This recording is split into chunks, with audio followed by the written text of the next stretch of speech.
in the discussion of Swabhava, we saw the study of guna is very important. Sattva guna, Rajoguna and Tamoguna. The Sanskrit word guna has two meanings. One is the primary meaning and the secondary meaning. The Sanskrit word guna itself has two meanings, the primary meaning and the secondary meaning. The primary meaning of the word guna is a rope. Secondary meaning of the word guna is attribute, quality. Again, the Sanskrit word guna itself has two meanings. The first meaning of the word guna is it's a rope. Guna means rope. The secondary meaning of the word guna is it's an attribute, it's a quality. So guna means that which binds you to the samsara through certain qualities. That's how we give a complete definition of the guna. Again, guna means a rope, a shackle that binds you to the samsara, to the world, by you having certain specific attributes. Those specific attributes are given three names: Sattva, Rajas and Tamas.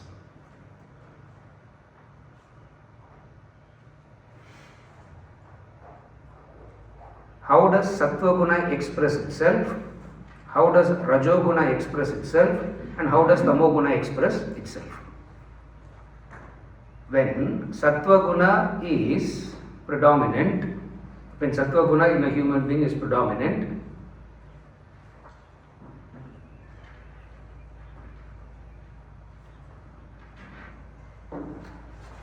the Jnanendriya and the corresponding thing to the Jnanendriya, which is the intellect, will be very active. That is Sattva guna. Okay, to make it very simple, I'll give a reference. Go back and study that portion, you will understand it. In Atmabodha, verse number 14, commentary, you refer. I'm not having that book now in front, so I'm talking from my memory.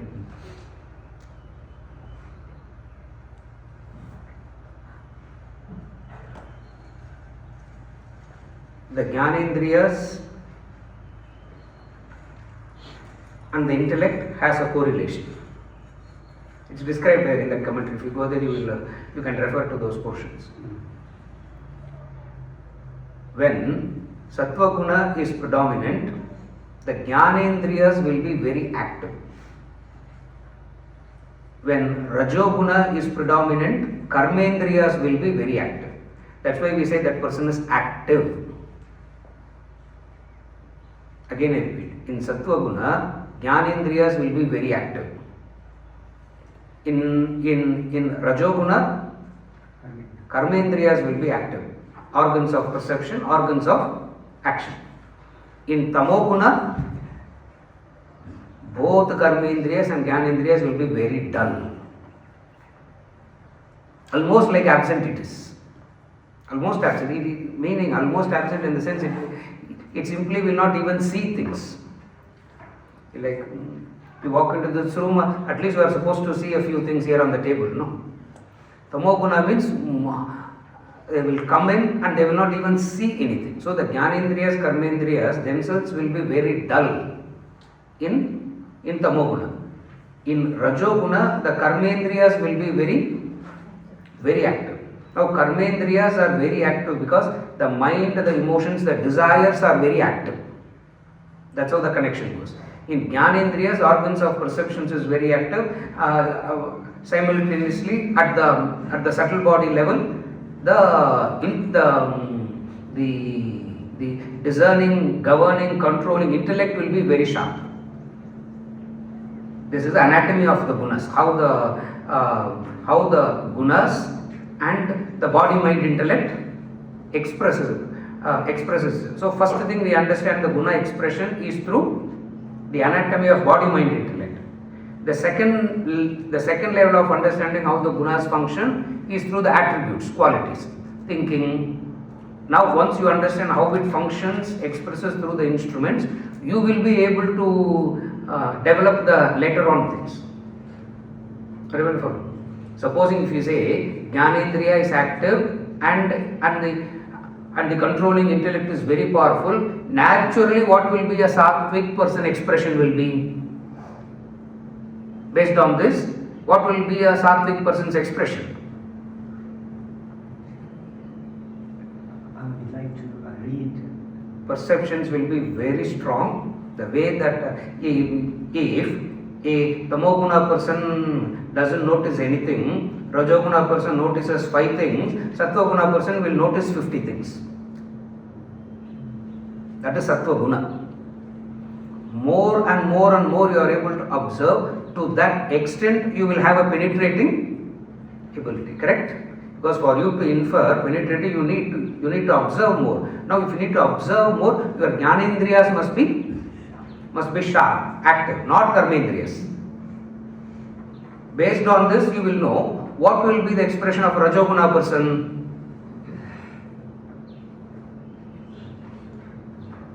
A restlessness all the time, a kind of restlessness. Restlessness meaning inability to stay quiet. Even physically, forget about mentally. Even physically there will be an inability to sit. Even when they are sitting, something has to be, legs has to be shaking, hands has to be shaking. If it is something has to be done, even if nothing is there, we have to bring it out and then take it back. Yeah, something, nothing, you don't need to do. But karmendriyas function like that. Even if nothing is there, feel like, why? Because karmendriyas naturally force itself into expression. Now, what is it that is correspondingly happening at the subtle body level? Emotions, the mind. Therefore, rajoguna is karmendriyas and mind predominant, sattvaguna is jnanendriyas and intellect predominant, tamoguna is absence of both. When we say absence of both means not zero, it will be dull. When we say absence means not in the sense of zero, not in the sense of zero, absence in the sense of dull. Therefore, technically we will never say for tamoguna, we will use the word dullness. So tamoguna is dull, rajoguna is helplessly active, sattvaguna is sattva-guna is distinct and different. Are you able to understand how the guna? Now based on this you can do some self-observation about yourself and you will know where you stand. Because Obava needs some indicators. At least in the last day I need to give 1 or 2 tips, no? He went there, that fellow spoke everything other than that. And then organizer will have a problem with me next year. You said topic, you didn't say, people are not responding now. I say, no, I will say something to connect, The first thing is what? Guna, understand the expression of guna anatomically first. Then we will go to psychologically. Because to understand it psychologically it's a bit complicated. If you understand the anatomy, then you can expand it to the subtle body plane. Now what we call a subtle body plane in the modern day things is psychology.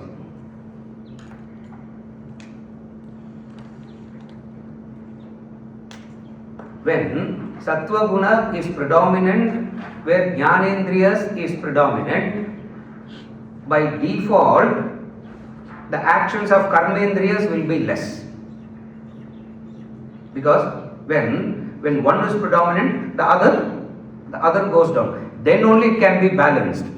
Highly active jnanendriyas, highly active karmendriyas, dynamic person, no sir, that person will be split into 2. It doesn't work like that. You follow here? Suppose if we say, okay, why not have peak performance of jnanendriyas and peak performance of karmendriyas? That human being will be achieving peak performance, no? You follow what I am asking? The guna proportion, the anatomy will come and say, no, it doesn't work. It doesn't work that way. Why? Because when one set of indriyas is performing at a peak level, the other will slow down. Understand, it will not be dull, it will slow down. There is a difference between slowing down and being dull. In Sattva Guna, the karmendriyas will be slow, not dull. That's why when they get into action,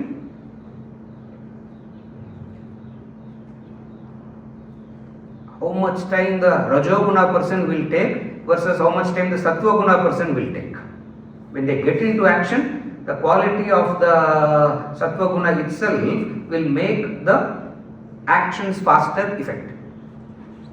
Therefore, you have to understand, in Sattva Guna, the karmendriyas will be don't say dull, some word I am using. I don't know what other English word is there. It's slowing down. Slowing down not in the sense of intensity, quality. Not in terms of quality. Balance. Then only it can be balanced. Same thing correspondingly at the subtle body level. Jnanendriyas and intellect is connected. Karmendriyas and mind is connected. How do we understand that?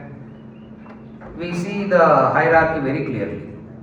Now, the sense organs registers perception, the sense object, you know the sequence, no? The sense object, the sense organs, the indriyas, the mind, the intellect responds back. Remember the cycle we have studied any number of times. Receipt, reaction, response. Receipt, reaction, response. Receipt, reaction, response. How does it actually work? Now there is the presence of the sense object. The presence of the sense object is registered by the sense organ, and through the sense organ it goes to the indriya, right up to the sense object, and sense organ is pratyaksha pramanam. Directly anybody can see it. That's why science can come up to the object and the organ. But the moment we start talking about indriyas, the mind and the intellect, it doesn't come under the category of direct perception. Again I repeat, the moment we start talking about indriyas, in which mapping you can find indriyas? In which brain mapping you can find indriyas? Forget about mind and intellect. You can't even locate the indriyas. The way we say, Vedas talk about everything that is not perceptible. The Vedas will talk about something which is not perceptible at all. Right from the indriyas it starts. Either you memorize by heart and repeat, or you say all this doesn't exist and move away. But very difficult to get a clarity on how it actually functions. Now, and then there are so many masters, so many books, every generation we keep getting extraordinary masters coming and breaking it up to make it simpler and simpler. So, how does it work now? In the way that we can understand easily, there is the sense object, and then there is the sense organ. The sense organ is the gross eye, and then corresponding to the eye, there is the indriya in the mind, and then perceptions gets registered in the mind. This is the flow. One kind of discussion, one kind of inquiry that the Vedas did is, what will happen if perceptions happens in an empty mind? One kind of inquiry went into that. Imagine perception is happening, sense organ is there, that you cannot do anything because you can't empty the sense objects. No. You can't empty the world. World is there. Now there is, so what happened? They started thinking, what will happen if perception happens but the mind is empty? Why even waste time in all this? So that is the jnana pradhana sattva guna type of inquiry. What happens when perception happens in the empty mind? Okay, theoretically I am asking, what will happen? Anybody? perception is happening, the mind is empty. Mind means emotions, impulses, likes and dislikes, raga, dvesha. This is mind. Empty. What will happen? Perception is registering. What will happen? What will happen? Anybody? No reaction. Appropriate response without personalizing anything. An appropriate response without any personalization. That is Sattva Guna.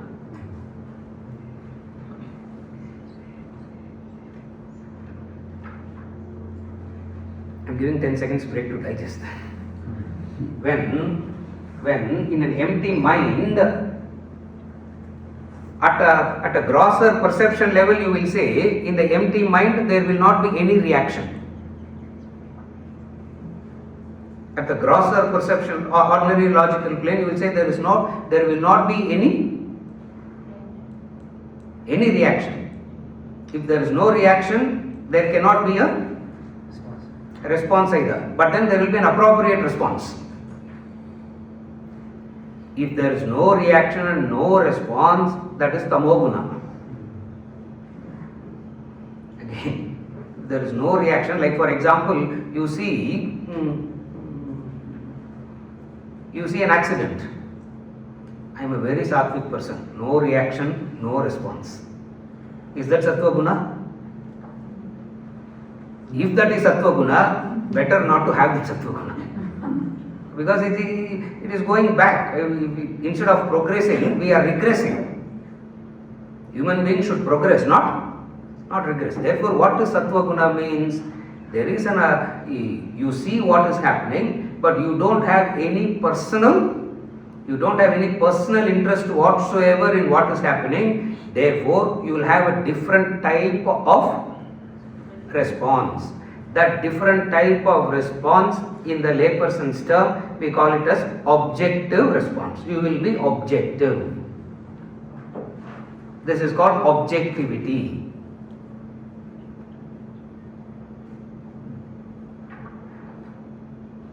But you should have started with all this in the first day, not in the concluding session, isn't it? Correct? That much has to be told to come to this point. You follow what I am saying? What does objectivity means? There is a perception, there is an appropriate response. Now intellect appropriately responds based on what? Based on the strength that it has gotten from the study and reflection of the Shastras and the maturity. Because if you remember in the very first session we said, it is the intellect guides the mind and intellect. What guides the intellect? The scriptures. Therefore, you have a strong intellect means, what is meant by a strong intellect? Digested in the Shastric knowledge is called a strong intellect. Again, digested Shastric knowledge is called intellect. It means there is a powerful intellect and then there is a situation in front of you, there will be an appropriate response. And when you are able to appropriately respond without having without personalizing anything, that is called objectivity. Therefore, sattvic person will be an objective person. A sattvic person will be a highly objective person. Then Rajoguna. Once you spend enough time in understanding one guna, the other two becomes easy to follow. That's why we don't have to independently study all the three in detail. Even if you study one in detail, other two becomes relatively easy. Now Rajoguna. What is Rajoguna? Perceptions are coming, but there is a strong mind. What is that strong mind? The strong mind which is made up of emotions, impulses, desires, but then in one word we call it as raga dvesha. So the perceptions register and get filtered through raga dvesha. What will be the response? What will be the response? A response of biased. Personal. I like it, I don't like it. I approve of it, I do not approve of it. So everything there will be a personalizing, all response will have a personality, a flavor of that personality, no objectivity. Therefore we say Rajasic person has no objectivity. Tamasic person, perceptions are his eye is functioning, he is not blind. The object is there, the eyes are there, but dull. Therefore, what will be the reaction? What will be the reaction? No reaction. Consequently, no response. Are you okay? I'm trying to keep the guna thing in a simple way so that we can quickly understand what is the definition of swabhava at least. Are you okay till now? This is sattva guna, this is rajo guna, this is tamo guna. Now all human beings will necessarily have all the three. If tamo guna isn't there, you cannot sleep at all. Some kind of tamo guna is needed to sleep. Therefore, what do? Which aspect of tamo guna has to be there? Which aspect of tamo guna you have to work on and eliminate? And if you have to work and eliminate, you need the cooperation of the mind. And the mind to cooperate, it will cooperate if it is doing something which is of its swabhava. Because the entire challenge of studying of swabhava, swadharma itself is because of what? How to make your mind cooperate for your spiritual sadhana. Yesterday somebody asked, spiritual sadhana, somebody. How to make your mind cooperate to the spiritual sadhana? Because mind will not cooperate for spiritual sadhana. Why the mind will not cooperate for spiritual sadhana? It has to let go. And which mind wants to let go? So it means you have to indirectly attack the mind. You cannot directly tell the mind, leave. And directly if you tell the mind, leave, it will hold on to it very strongly. That's why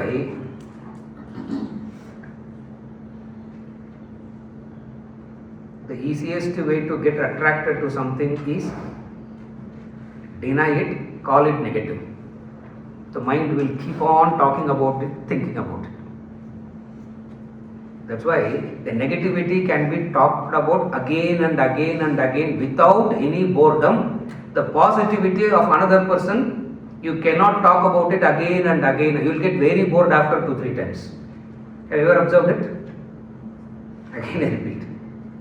Here is a person who has a positive trait and a negative trait. Now, how many times you can repeat the negative trait with enthusiasm? How many times you can repeat the positive trait with enthusiasm? Don't tell me, yeah? We know. All of us know what's happening, isn't it? Have you told? Now, this mind, we want to turn this mind towards the spiritual growth. Now, if you have to turn this mind towards the spiritual growth, you need the cooperation of the mind. You can't keep fighting with the mind and ask for growth also. So first thing is how to make the mind to cooperate for the spiritual practices, for the spiritual sadhana. Swabhava karma is a very good starting point. Remember the Swabhava karma, Swadhara karma discussion itself is because you want to evolve spiritually. When you are doing an activity, Can you please repeat the question that you just said? How to make mind? What is the question he said? How to make the mind cooperate. You need your mind to cooperate for your spiritual sadhana. That's what he said, no? Yeah. Isn't it?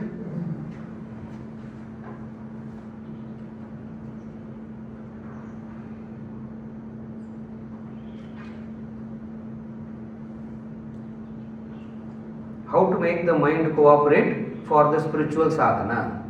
because mind will not cooperate for spiritual sadhana. If mind can naturally cooperate, all this discussion becomes redundant, but mind will not cooperate. So you have to make the mind cooperate. How to cooperate? You need to attend to some part of the mind. You can't fight with it, you can't kill it, you can't suffocate it. Some part of the mind you have to be attended to. Now invariably we attend to the likes and dislikes part of the mind. Assuming that you cater to the likes and dislikes part of the mind, it will cooperate. The Vedas comes and say, the Vedanta comes and says, attend to the Swabhava part, the field of activity part, mind will cooperate. Not 100%, but still it's a very good starting point. Are you able to connect? The gunas you need to know, the Swabhava karma you need to know, because you have a challenge of the mind cooperating. What does cooperation of the mind means? Cooperation of the mind means if you say stay here, it should stay. Even the dogs are better, isn't it? Even the dogs are better. If you tell the dog stay, it will stay. If you tell the mind stay, it will turn back and say, who are you to tell me? If you tell the mind stay, it will tell you, you follow me, I will not follow you. Elsewhere in another Upanishad, the question he asked, who owns your mind? What a beautiful question to ask them. Who owns your mind?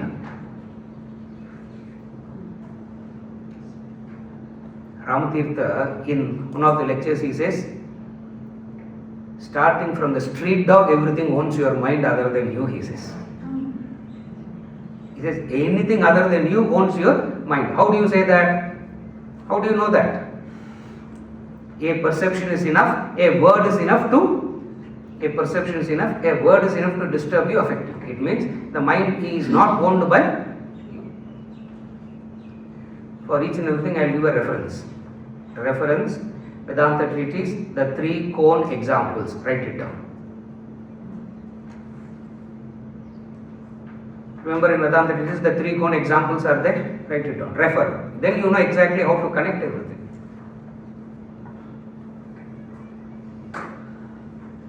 Once you make the mind cooperate for spiritual sadhana, the next problem is how to make the mind remember the divine. That's the next problem. So stage after stage we need to grow, step by step we need to grow in the spiritual path. First is make the mind cooperate to do the action. Second step is how to make the mind remember the divine. Third step is nididhyasana. That is at least we are not discussing about that now. So how to make the mind cooperate for duties is challenge number 1. How to make the mind remember the divine is challenge number 2. Again, how to make the mind cooperate to perform the duties, the obligations, what we call as nitya naimittika karma. How to make the mind cooperate to do that is challenge number 1. To some extent your mind can be, to some extent you can cooperate, you can make your mind cooperate to do that. Why? Because you can tempt the mind with the results. You will get this result, you will be dynamic, you will be happy, you will be peaceful.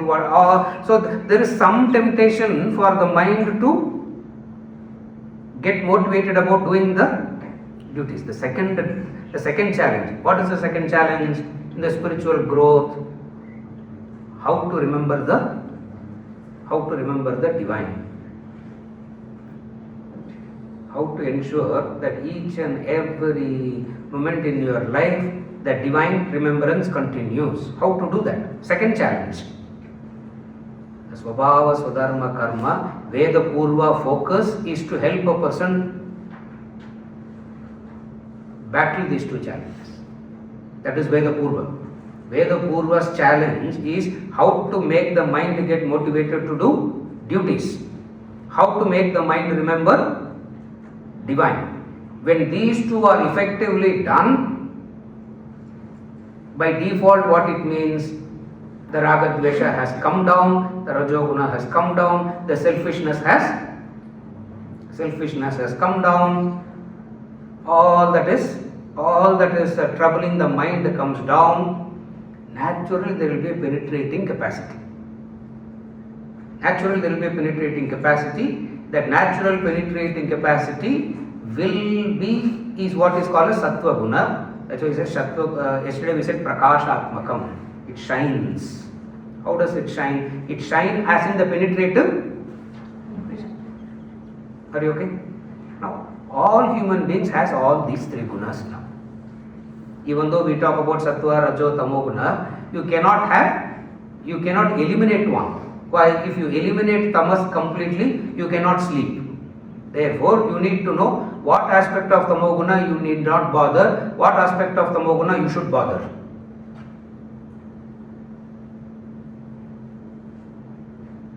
What aspect of tamoguna you should bother? Dullness you should bother. You should not be dull.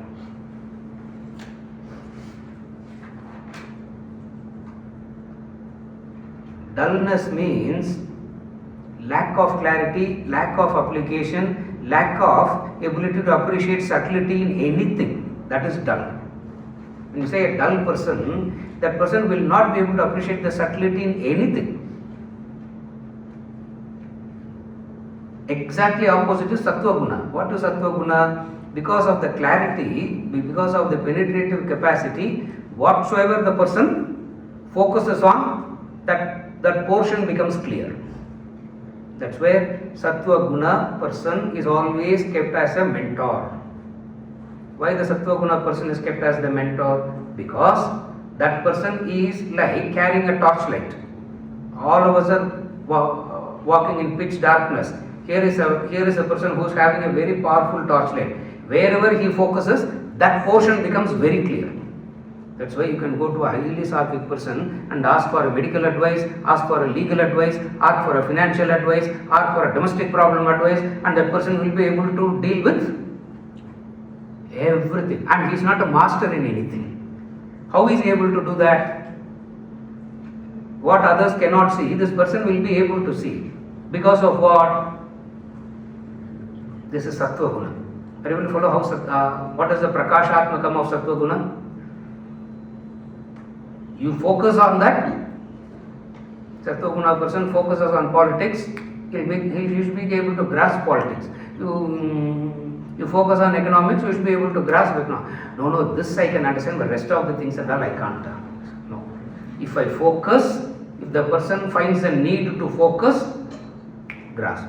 And what will make the sattvic person find the need to focus? He can grasp faster. The need comes from wanting to help the other. The need comes because he wants to help the other. Now, if you want to help the other, you should be able to see it clearly. Therefore, the sattva guna person, because of the less selfishness and very powerful intellect, becomes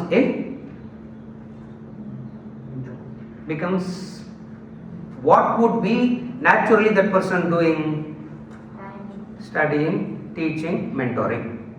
Therefore, we say sattvic, the sattva guna predominant person, and we have to give a name for that. No. First day itself we said, unless we name it, we cannot understand. And the Shastra gave a name for that.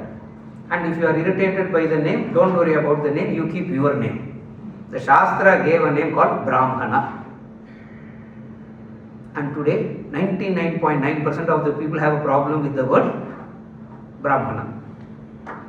Even 2 weeks back, the American secretary also had a problem with the word Brahmana. You know that? And there was a political thing going on. He was telling the Indians, you know, all the Brahmins only are profiteering. Indian government took some stance, which has got nothing to do with,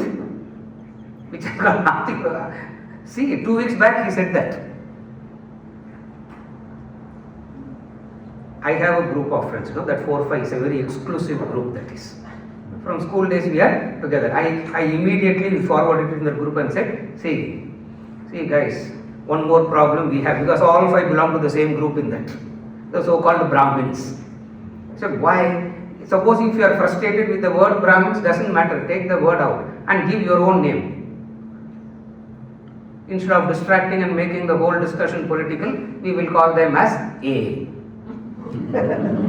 We will call them as A. Otherwise it's turning very political, as though who cares?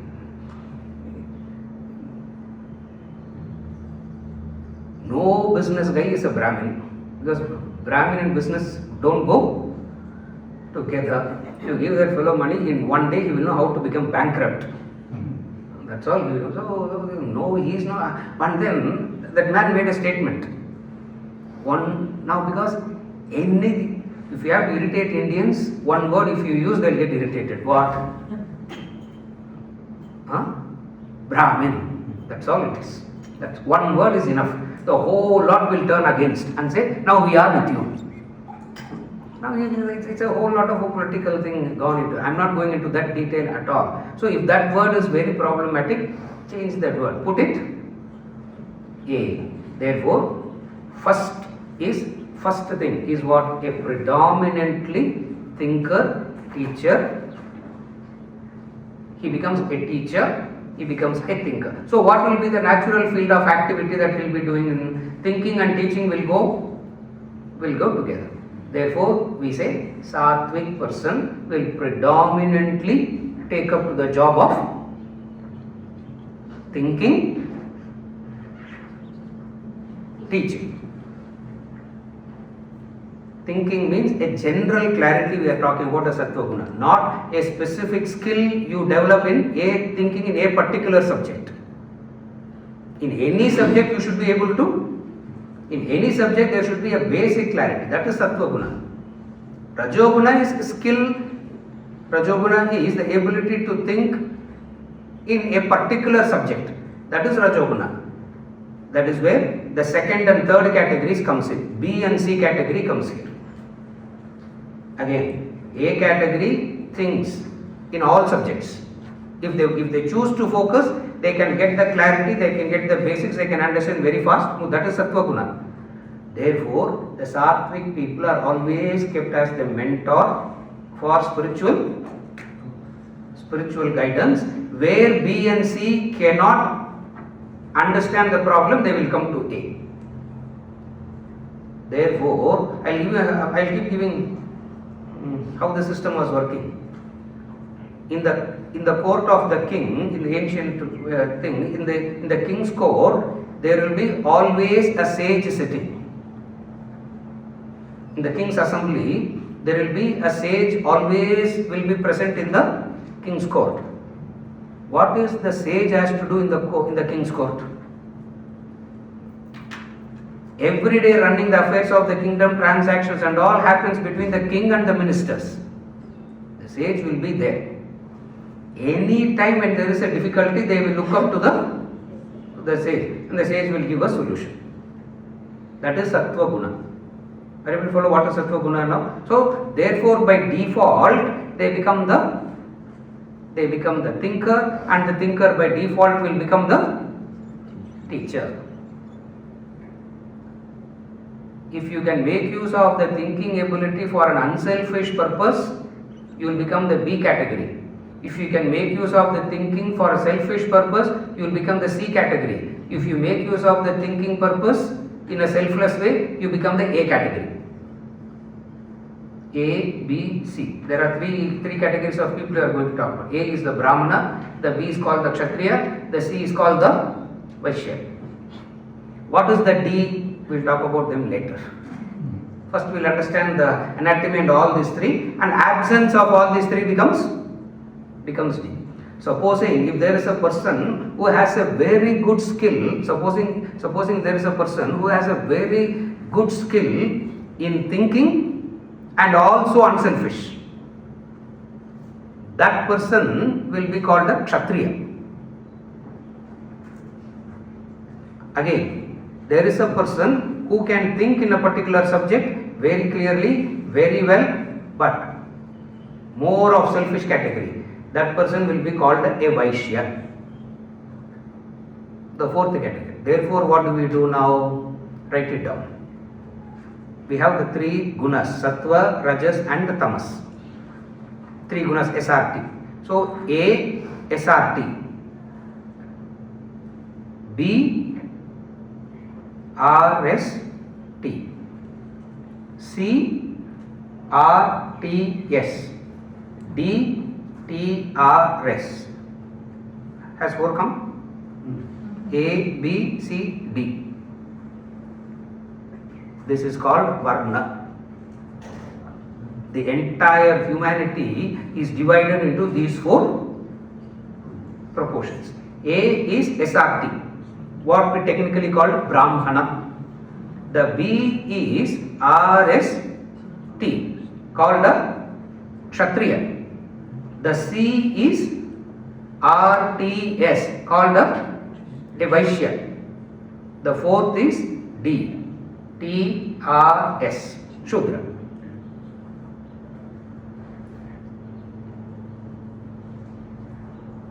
These 4 categories is what the society is made up of. Now you need to know which proportion, where do you fit into? Of these 4 categories, where do you fit in? Even though we all like to believe we belong to, we all love to hope to believe that we love the category of A, SRT, isn't it? Yeah. The ideal is the Sattva Guna. The ideal is that. The ideal is to get there. Are you okay till now? This is the 4. Then what happens is, in the A itself there is AA, AB, AC, AD. Very basic mathematics this is, not a complicated, first we say A, B, C, D, and then AA, AB, AC, AD. So how much we get? 4 by 4, 16 combinations we get. The matrix of 4 by 4, 16 combinations. Are you able to follow? Again, BA, BB, BC, BD. Again, CA, CB, say that. CC, then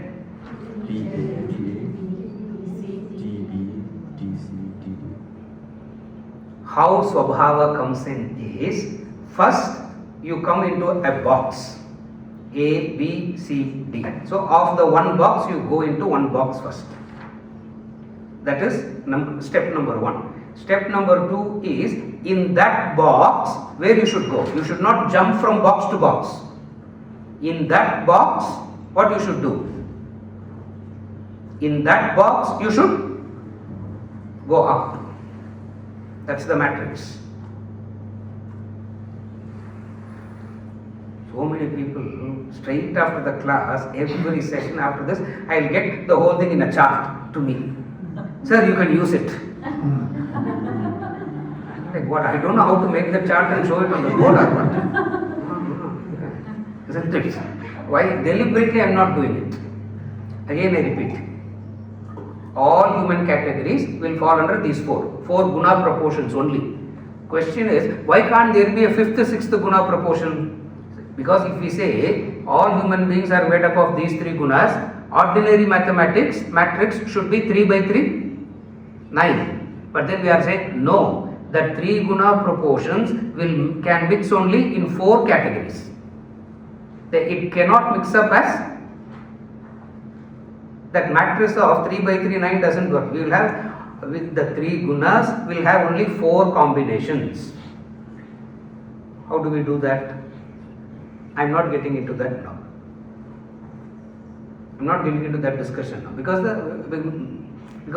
everything has been mapped out and it has been proven why it is not possible to have the other combinations, because you can't be a sattvic and a tamasic person. You can't have a sattva guna and tamo guna combined predominantly. Both cannot coexist. Therefore, very deep penetrative understanding of human mind comes from the gunas study. And no other subject in the world, this is where we get very arrogant and with pride we say this. No other subject in the world has understood the human beings in the way that the Vedas have deciphered and decoded. How do we say that? A, B, C, D, and name is given. What is it? SRT, whatever be that. Now, nobody belongs only to that. In that Brahmana category itself, you may have traits of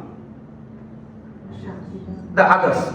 Therefore, what you have to do, having gone into the box, where all there is tamoguna, you must eliminate. Where all there is rajoguna, you have to keep.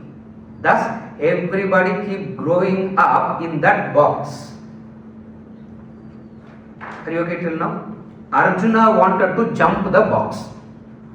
Arjuna in Bhagavad Gita wanted to jump from one box to another box. He wanted to jump from the box of Kshatriya and he wanted to move into the box of a Brahmana.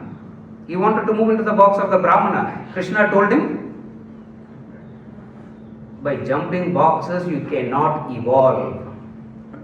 That's where the Swadharma becomes, the Swabhava becomes Dharma.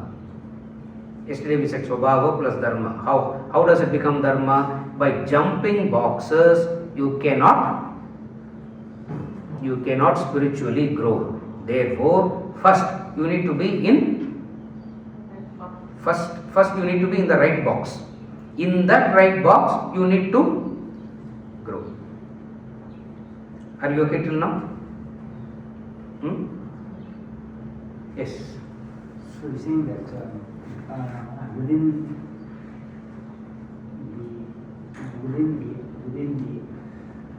the category of a Kshatriya, Yeah. you will have somebody who is a Brahmana, somebody who is a Kshatriya. Yeah. That's why, yeah. And the transcendence from one of boxes to another box. Yes. It is something that it is something which is possible, but not within a lifetime. He has to confuse and confuse me also. I don't know. He's like that all the time or only here? All the time, no? Yeah, I know. That is his swabhava. He is confused and he will confuse. Swabhava is that.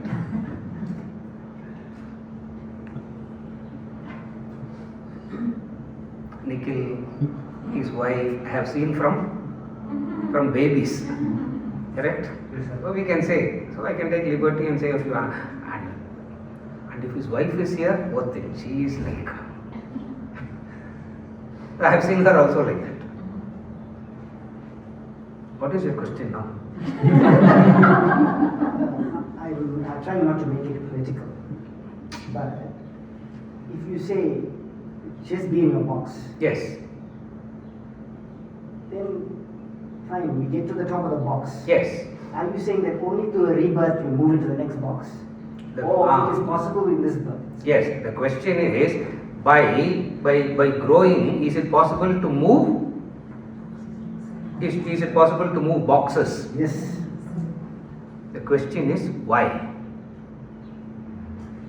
What is the reason for a person to move boxes? Because if I see box A as superior, therefore I want to move into box A, it means I am working from a sense of deep inferiority complex. I need not move into box. I need not come into that box A. There are 4 boxes. The 4 boxes discussion, everything is for what?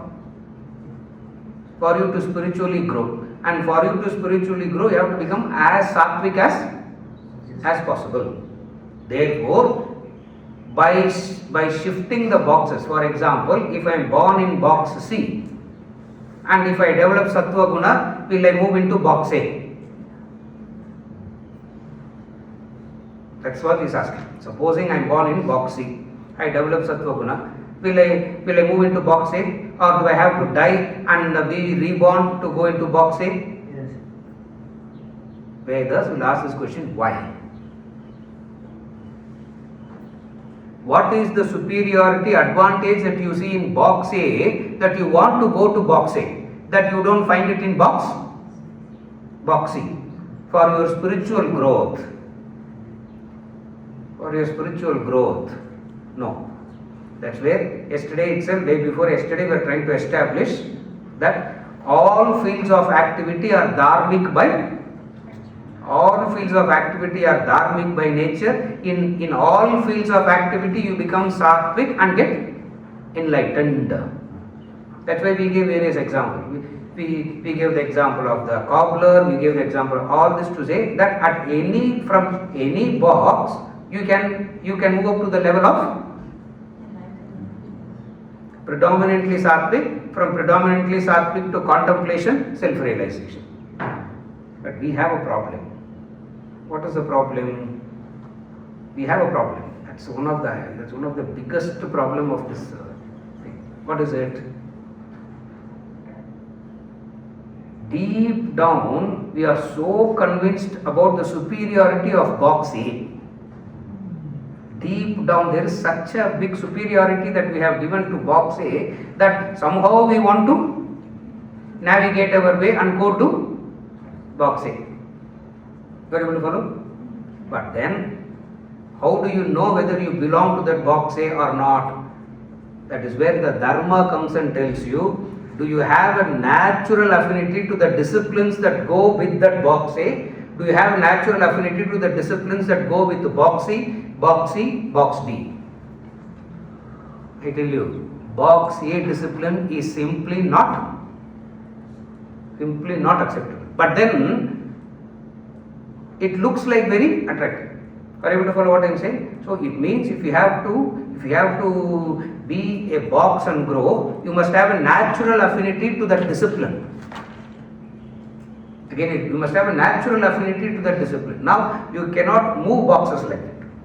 What is a natural affinity to the discipline? That I will discuss later. We are going to give a flavor of everything. 4 boxes. What are the 4 boxes now? A, B, C, D. Brahmana, Kshatriya, Vaishya, Shudra. In the Brahmana itself, there can be a Brahmana Shudra, Brahmana Vaishya, Brahmana Kshatriya, Brahmana. In that box, again, Kshatriya Brahmana, Kshatriya Vaishya, Kshatriya Shudra. That's why I said A, B, A, C, A, D. I said no, this is what it means. And then Vaishya Brahmana, Vaishya Kshatriya, Vaishya Shudra. And then, very difficult to accept, there can be a Brahmana, Shudra Brahmana. Impossible to accept it. I tell you, that's why I say we have such a poor understanding of the gunas. We have such a poor understanding of the gunas and the anatomy that we believe that certain things cannot exist. But nevertheless, we need to step up our thinking. Are you able to follow? So, first thing is what? Shudra Brahmana, Shudra Kshatriya, Shudra Vaishya, Shudra. You have 16. And then if you diagonally cut across, you get something. Brahmana, Kshatriya, Vaishya, Shudra. If you diagonally cut across, you get one line. Diagonally, you know that is correct. If you cut across, you will get it. So whenever we describe Brahmana, Kshatriya, Vaishya, Shudra, how do we describe them? When we describe Brahmana, we will describe Brahmana. When we describe Kshatriya, we will describe Kshatriya. When we describe Vaishya, we will describe Vaishya. When we describe Shudra, we will describe Shudra. Therefore, naturally, mind will want to get attracted to what? Brahmana. Because when we explain, it is easy to explain the Brahmana, Kshatriya, Vaishya, Shudra. Are you going to follow now? it cuts across like that. When it cuts across, you get a clarity on, yes, there are these gunas, and then there is these people. Now, two things now to understand Swabhava. What is the field of activity that a Brahmana will get attracted to? What is the kind of discipline that? What is the field of activity that he will be attracted to? What is the discipline that he should be attracted to? This is the Swabhava discussion, core of it. Yes. Can you repeat the second point? There's two things you said. The first one, what is the field of activity? One is what is the field of activity that you are naturally inclined to. Second is the Dharma comes and tells you this is the discipline that you need to follow in this box. And there will be a natural affinity to that discipline. But then the field of activity we will take from one. Discipline we will take from some other box. Activity is one box, discipline is from another box. All get mixed up, and here we are, a highly confused, highly intelligent, confused human beings. Not just confused. If it is just confusion, very easy to help. But because of the intelligence prefix, it takes that much more difficult to explain. Are you able to follow? So we are highly confused, we are very intelligent, confused human beings. Why? Discipline we take from one box, field of activity we take from another box, and we want to mix it up, and then we don't know where we stand. Are you okay till now? I'm asking why? Because I'm building.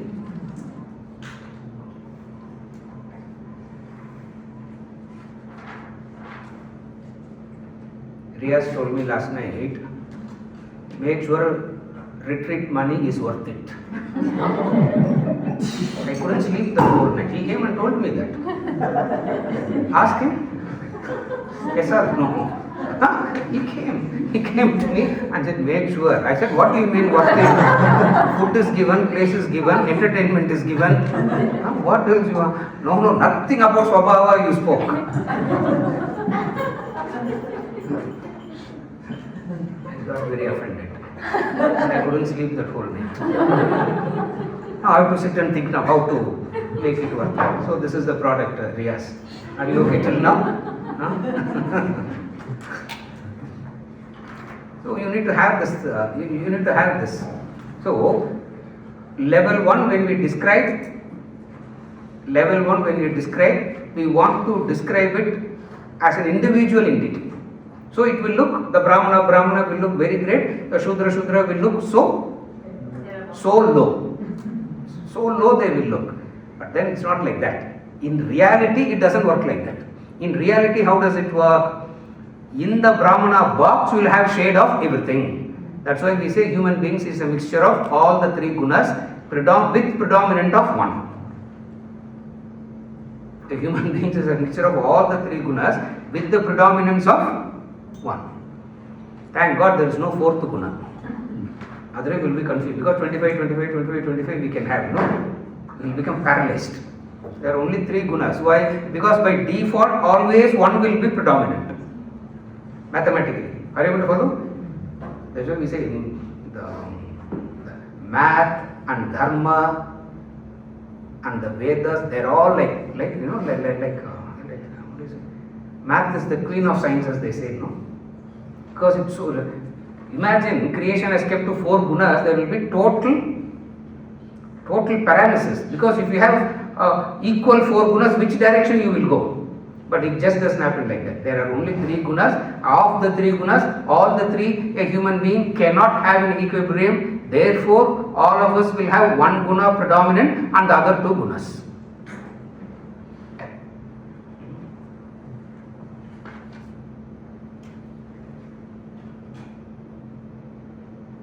Bonus and all I am giving you, remember.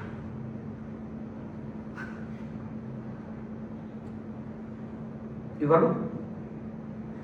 If there are, because of the 3 gunas, always 1 guna will be predominant, the other two gunas will be there by default.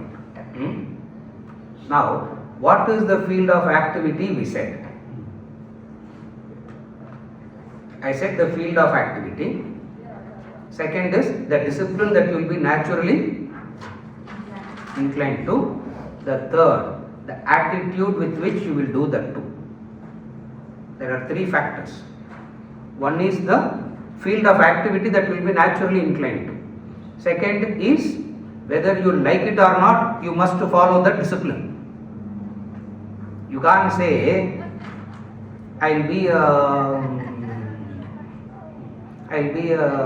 teacher and do something completely ulta. You cannot do that. If you take a field of activity, Dharma decided what should be the discipline. Do you have a choice over the discipline in your box? No. Shastra says no. Mind says, I will pick and choose. The Dharma comes and says, the moment you go into a box, you are bound by the discipline of that box you are bound by. You don't have a choice there. The moment we say you are bound by that, we will not like it. What is the discipline? Second. The third is with what attitude you do that action. For example, I'll just take the first AA, AB, AC, AD and tell you how it works. And then you can expand further. We are supposed to expand further in Cape Town, no, next week. Last year we did all this in Cape Town. So this year we are going to expand on this. Is there any Riyas there also? Huh? He's not allowed. He's not allowed. 2-3 people are not allowed. He knows. With Sushi you are coming. You follow? So AA, AB, AC, AD. Now, who is a Brahmana? What is the Shudra means? What is the characteristic feature of the Shudra? The characteristic feature of the Shudra is dullness. Dullness means lack of motivation to do anything. Because they lack motivation to do anything, they must be told what to do. Again, dullness. What is dullness means? Lack of motivation. Because they have lack of motivation, they will not have motivation to make money also. You tell them, why don't you do some? Oh, anyway, what is the use of money? All the rich people are also going to die. And you hear that person, you will think he is a Shankaracharya talking. But then that person will say, belongs to the Shudra category, Brahmana Shudra. Why? Because there is no motivation to do anything. Because they don't have motivation to do anything, they should be told.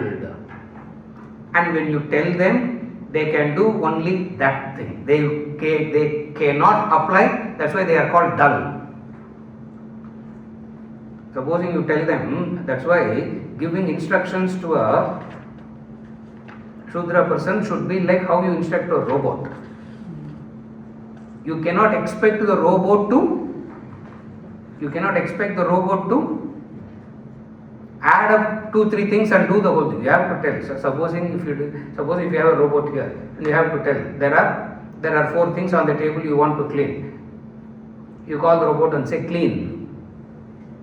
It will not know what to do. It will not know what to do. So you have to tell the robot, take the bottle. So it will come and take the bottle. But the glass is next to no. That's why you get very frustrated with them. Why you didn't take the glass? That person will turn back and say, but you only said bottle. This is tamoguna.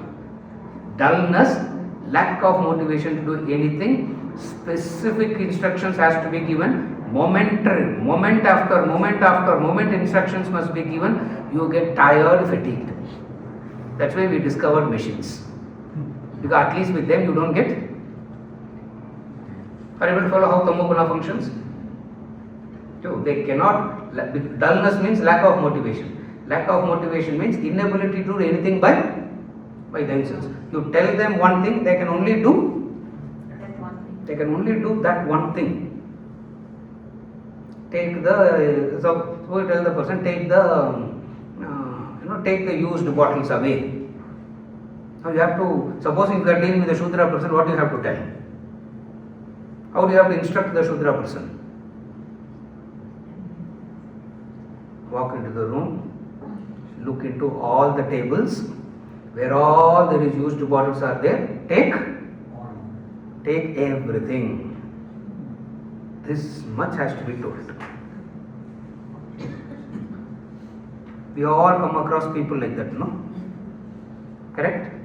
We are not demeaning them, we are not saying that is their guna. This temperament a Brahmana also will have. That's why it's called Brahmana Shudra. One thing. Beyond that, that fellow will go blank. The classic indicator of Tamoguna is what? To make the person get up will be very difficult. No temptations will work. A Rajasic person can be tempted into action. What can you do to a Tamasic person? That's where we said yesterday, fear, punishment, all this only. That is the nature of Tamoguna. Are you okay? Rajoguna, what is Rajoguna? Motivated to action. It can be a selfish motivation to action, or there can be an unselfish motivation to action. Again I repeat, there is a motivation to action, but there can be a selfish motivation, there can be an unselfish motivation to action. The last one is objective. Why? Because what is Sattva Guna we said in the anatomy? Empty. Because they don't have any personal raga dvesha towards anything. They see it, appropriate response, keep going. See it, appropriate response, keep going. That's why in the modern day context we call them visionary, we call them statesmen. Whatever be it, all these people belong to the Sattva category. Are you able to follow? Now I'll take one box and explain. Who is a Brahmana Shudra? What is his duty? The moment you go into a box, you become bound by the karma and dharma. The moment you go into a box, that box gives you a bondage. What is the bondage? Karma and dharma becomes a bondage. That's why Veda Anta will come and tell you, I don't want to be in any of the boxes, I don't want any karma, I don't want any dharma, I want total freedom.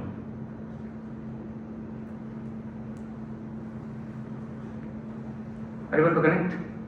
That person will come and say, I want total freedom, I don't want that box, because the moment you go into a box, that box defines what? Two things it defines. One is the karma and another is the dharma.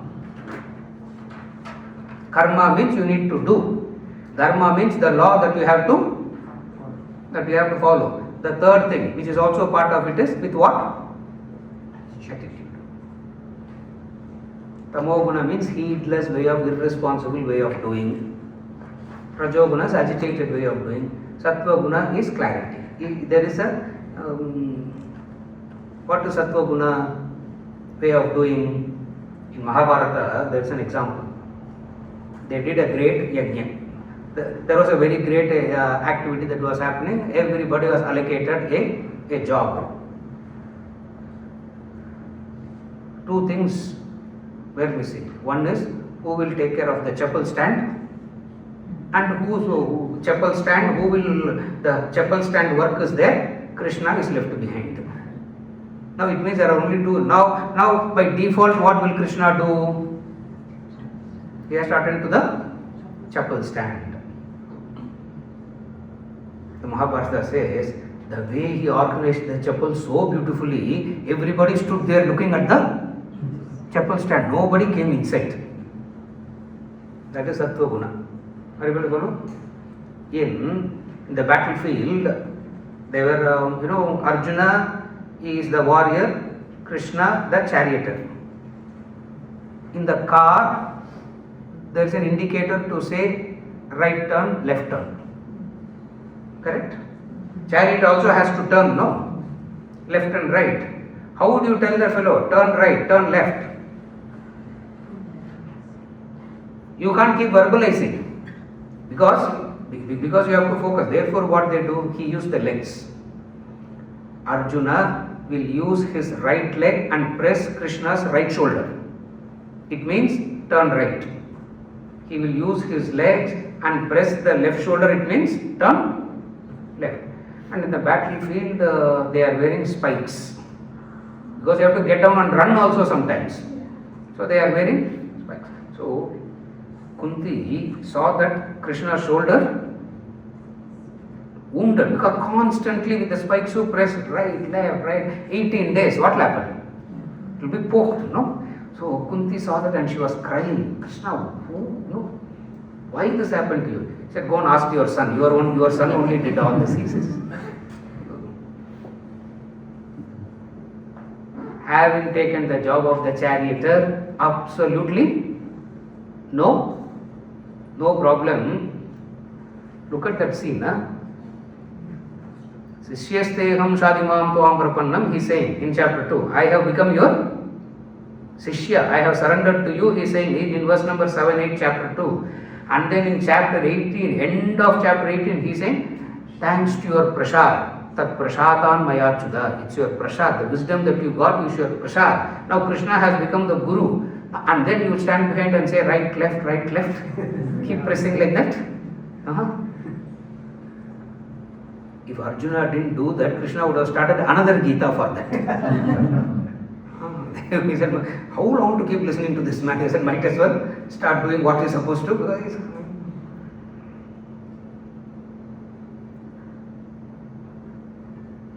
they came and asked, where is Krishna? She came, where is Krishna? They said, no, Krishna has taken the horses to the river. He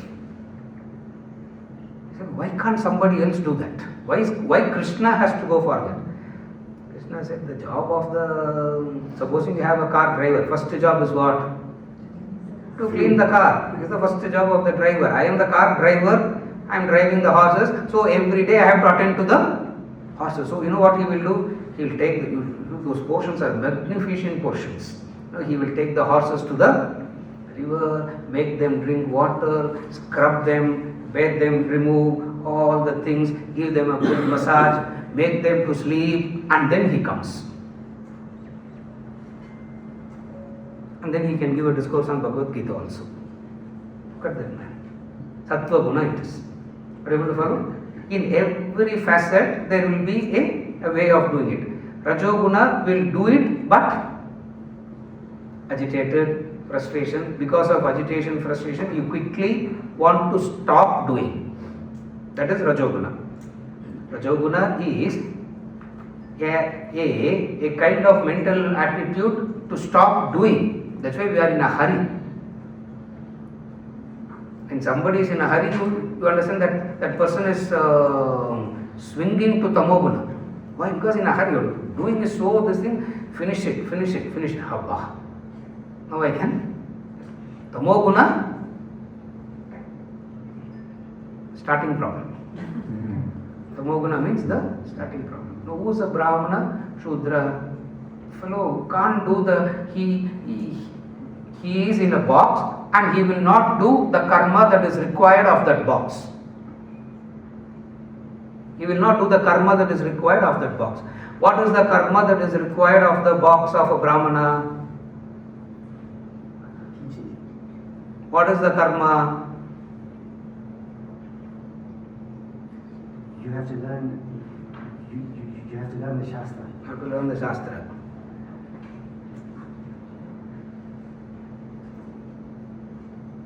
At 4:30 in the morning you will wake up. You cannot sleep. Brahmana. Shudra Brahmana will not be able to do that. He will sleep till 8:30. Why? Because I had a very very late night, long day. Oh no, today I deliberately got up late because I have a long day today. So I want to reserve the. Are you able to follow? Cannot do the activity that box is required. Now, if you cannot do that activity, it means what? If there is, see, one thing is you are motivated but falling. Another thing, you don't even have an interest. There is a difference between the two. One is you don't even have an interest to do that. Another is you fall. The Shastra says falling is alright. If you don't have an interest, you have not lost an opportunity. Go to the box and be in that box rightly. Are you able to follow? Now, the biggest problem today is if the fellow belong to the C will come to the box A and the whole box will get corrupted. And the whole box will get corrupted. And then what happens? Naturally, people get attracted to the correct ones, no? So all the unqualified people will come into the box and then they will do things which is not bound by the box. Therefore, the entire field, the entire box itself looks highly corrupted. That's what is happening today. People switch over boxes like random. Why? Because they simply, I don't know what makes them think that they belong to that box or this box is so great. I don't know. Nevertheless, are you able to follow? Therefore, what happens? Who's a Brahmana Vaishya? Who's a Brahmana Vaishya? Brahmana Shudra, I said. Who's a Brahmana Vaishya? Field of activity is teaching. But the Vaishya Guna will come. What is a Brahmana Vaishya now? Motivation and the quality of the teaching will be dependent upon the rewards. More money, very high quality teaching. No money is coming out of this classroom. This is enough for these people. Are you able to follow? The motivation comes from the financial rewards. More the financial rewards, more the motivation. Less the financial rewards, less the motivation. But natural inclination to teaching. Don't do that. Because in that box it should not be the third, Brahmana Kshatriya. Who's a Brahmana Kshatriya?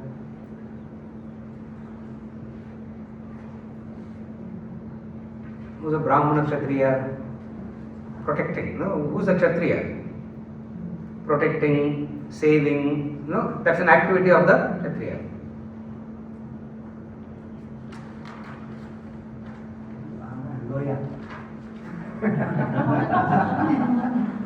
Brahmana Kshatriya, what will he do?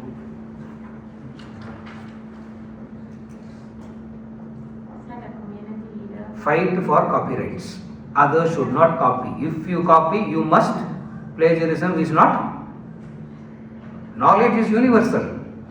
But then, what is Kshatriya now? He wants to protect something. Kshatriya means one who has to protect. This is Brahmana Kshatriya. But still do this. Who's a Brahmana? That is very easy now. Who's a Brahmana? Sorry, I didn't understand that one. Brahmana Kshatriya. Yeah. Who's a Kshatriya? Protector. What is he trying to protect? I said Rajas, Sattva, Tamas. There is a little bit of unselfishness in that, but then he wants to protect. What does he want to protect? Mind. That group, mind. So for a Brahmana, what is mind? Knowledge. Therefore what? Patent, copyrights, nobody should use it. If you use it, you must pay me or acknowledge. Sattva, Brahmana. Who's a Brahmana? Who's a Brahmana? Brahmana is a beautiful guy. Or a girl, doesn't matter. They are the cream. Come, do and leave. Why? Because in them the reacting mechanism is the perceptions come, the mind is very, literally there is no mind as it were. Therefore, appropriate responses and keep going. That person will be constantly in a contemplative state, meditative state. Because the mind is empty almost, by default that person will be contemplative, meditative. That's why we say tamoguna, rajoguna people should not meditate. Tamoguna, rajoguna people should not meditate. If tamoguna people meditate, they will fall off to sleep. It's the truth. I am not criticizing, I am not complaining. Please, this is how it works. Supposing if we have, if I say human has 2 legs and 2 hands, it's a statement of fact, isn't it? Tamoguna person meditating will fall off to sleep. Rajoguna person meditating,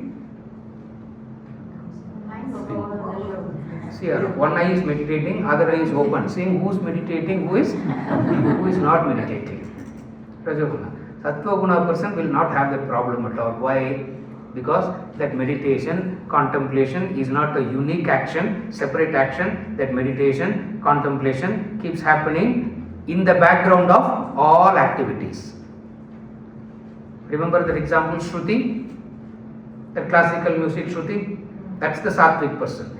In the background of various activities, that person will be contemplative, meditative. So what is the plan of the Vedas? The plan of the Vedas is to get us to that what all of us at birth will belong to a box. Now I am summarizing. At birth, all of us will belong to a box. Whatsoever box we are in, that is best suited for that particular person. No box is inferior, no box is superior. Why? Because human being living as a group, all boxes are necessary. Therefore, we don't have a problem of inferiority and superiority in a box. And why do we have to stick to the box and follow the karma and the dharma and the attitudes, etc.? Because then only you can evolve spiritually. And in Vedas, Vedanta, spiritual evolution means qualified for Jnana Yoga. Qualified for Jnana Yoga means contemplation, meditation, self-realization. So we start with the Swabhava Karma discussion, we start with the Dharma discussion, keeping in mind what? Which box? Keeping in mind through the box, moksha is the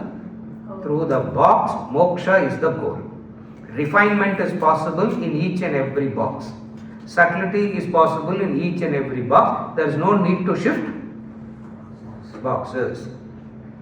Again, it requires a lot of, there is a lot of elaboration, there is a lot of explanation for that also.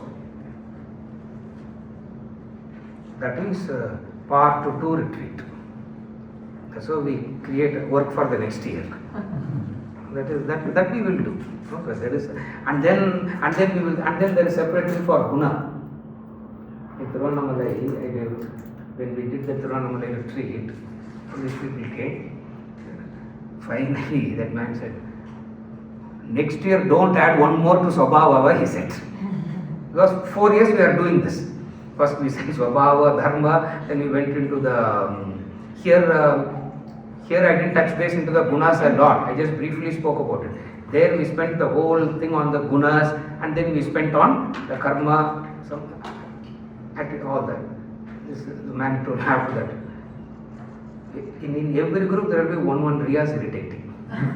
He came and told me, next year don't add one more, and then another 3 retreats it will go for that. I said, no. What to do? We will keep. You follow? We'll take a break and then we'll meet at 12 o'clock for the concluding session.